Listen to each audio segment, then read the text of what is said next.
नमस्कार। मैं डॉक्टर प्रीति अपने YouTube चैनल भारत की बात में आपका स्वागत करती हूँ।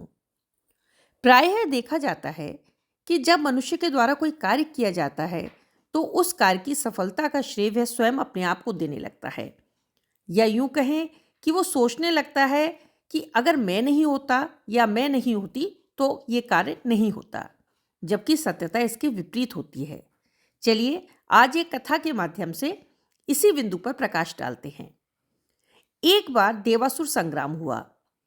भगवान की कृपा से देवताओं को उसमें विजय मिली, किंतु कुछ समय बाद ही देवता ये समझने लगे कि ये विजय हमारी है, यानी अगर ये यश हमें मिला है तो वो हमारे पराक्रम का ही परिणाम है। भगवान देवता के इस अभिप्राय को समझ गए। प्रभु ने सोचा कि इनके इस अहंकार को दूर करने की आवश्यकता है और इसी उद्देश्य से भगवान ने एक अद्भुत यक्ष का रूप धारण किया और उनके सामने प्रकट हो गए। जब प्रभु एक अद्भुत रूप में प्रकट हुए तो देवता उनको समझ ना सके। उन्होंने सर्वज्ञ कल्प अग्नि को उनका पता लगाने के लिए भेजा कि ये अद्भुत रूप वाला कौन है। जब अग्नि देवता वहां पहुंचे तो प्रभु ने उनसे उनका परिचय मांगा, तो अग्निदेव ने बड़े ही अहंकार में आकर कहा कि क्या आप मुझे नहीं जानते? प्रभु जो यक्ष रूप में आए थे उन्होंने कहा, मैं तो आपको नहीं जानता कि मैं इस जगत में सब कुछ जलाकर भस्म कर सकता हूं, ये मेरी शक्ति है।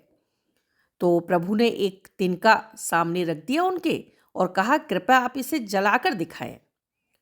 अग्निदेव ने बहुत चेष्टा की, यहां तक कि वो क्रोध में स्वयं पैर से चोटी तक प्रज्वलित हो उठे, लेकिन वे तिनके को जला ना सके।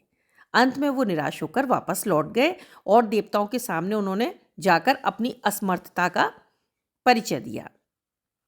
इसके बाद देवताओं ने सोचा कि अगर वायु को उस यक्ष के पास भेजा जाए तो पता लग सकता है कि वो यक्ष कौन है। अब वायु देवता जब भगवान के समक्ष पहुंचे जो यक्ष का रूप धारण किए हुए थे, तो प्रभु ने उनसे वही प्रश्न किया कि आप कौन है।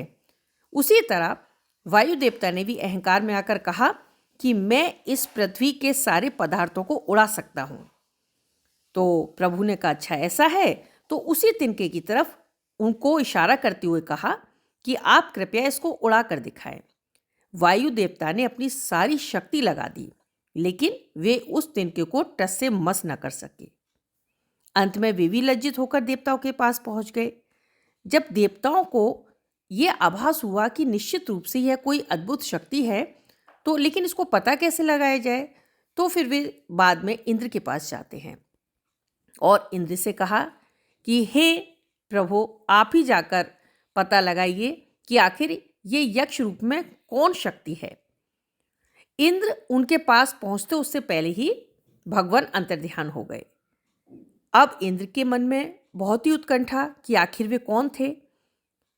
इसी बीच मां भगवती पार्वती वहां आकाश में प्रकट होती हैं इंद्र की उत्कंठा को देखकर, और उन्होंने इंद्र से कहा कि आपके मन में क्या इच्छा है, क्या उत्कंठा है, आप मुझे बताएं।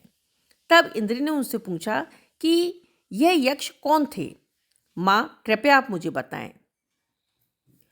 तब भगवती उमा ने उनसे कहा कि ये यक्ष प्रसिद्ध पर ब्रह्म परमेश्वर थे। इन्हीं की कृपा एवं लीला शक्ति से असुर पराजित हुए।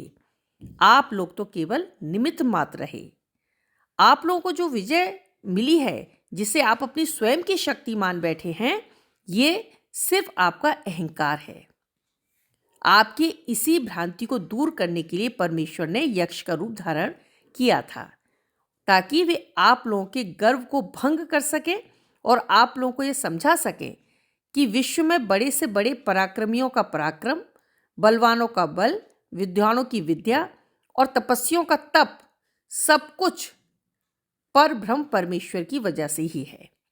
इसलिए प्रभु ने आपके समक्ष और देवताओं के समक्ष यह लीला रची। उमा के वचनों से इंद्र की आंखें खुल गईं। उन्होंने अपनी भूल पर पश्चाताप किया। उन्हें बहुत लज्जा हुई और लौटकर उन्होंने सभी देवताओं को संपूर्ण रहस्य बतलाया। तब देवताओं को एहसास हुआ कि वास्तव में वे तो सिर्फ निमित्त मात्र थे, कर्ता तो कोई और ही था। इस तरह मनुष्य भी हर कार्य के लिए या हर कार्य की सफलता के लिए स्वयं को कर्ता मान लेता है और अहंकार में डूब जाता है, जबकि वास्तविकता ये है कि ना तो जन्म हमारा है, ना मृत्यु हमारी है, ना इस दुनिया में किया गया कोई कार्य हमारा है। हम क्यों आए हैं, किस लिए आए हैं, कब आए, कब जाना है, कुछ भी हमारे हाथ में नहीं है। हम केवल एक निमित्त मात्र हैं। अतः आप अपने आप को केवल निमित्त मात्र ही समझें और इसी भाव से अपने कर्म को करते रहें, क्योंकि कराने वाला तो कोई और ही है, हम तो मात्र एक साधन हैं।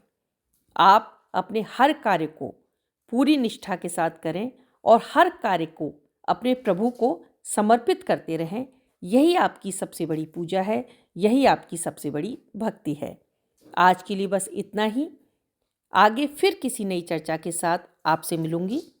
तब तक नमस्कार।